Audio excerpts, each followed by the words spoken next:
Kopā ar plastikas ķirurgu Anci Ģīlu mēs šīs nedēļas garumā uzzinām vairāk par krūšu palielināšanas operācijām. Labrīt, Anci! Labrīt!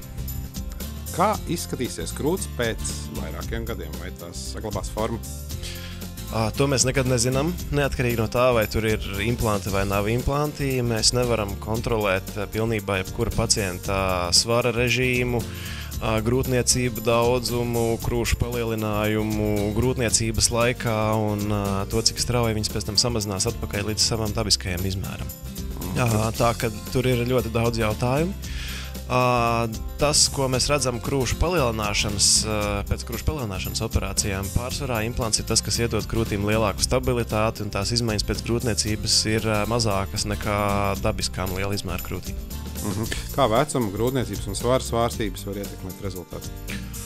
Atkal ļoti atkarīgs no tā, cik straujas ir šīs svārstības, kāda ir ādas kvalitāte, kāda ir ikdienas paradumi, kāda ir ādas kopšanas rutīna konkrētajai pacientei. Bet tās nav lietas, par kurām šausmīgi mēs redzētu, ka pacienti uztraucās, un tie nav argumenti, kāpēc taisīt vai netaisīt operāciju.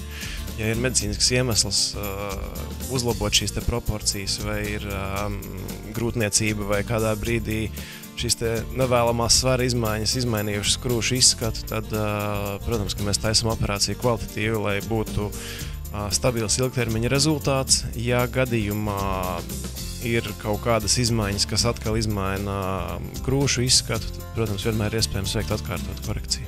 Jā, tāds arī gandrīz bija mans nākamais jautājums, vai pēc implantācijas būs nepieciešams korekcijas un papildu operācijas nākotnē?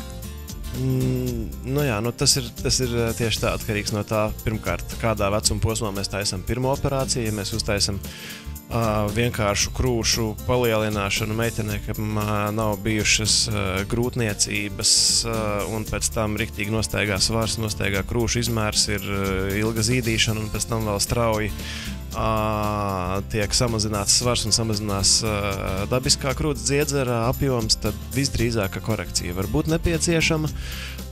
Ja mēs uztaisam operāciju pēc pēdējās grūtniecības, tad visdrīzāk tas rezultāts turēsies ļoti, ļoti ilgi. Paldies par sarunu! Yes. Radio Skonto.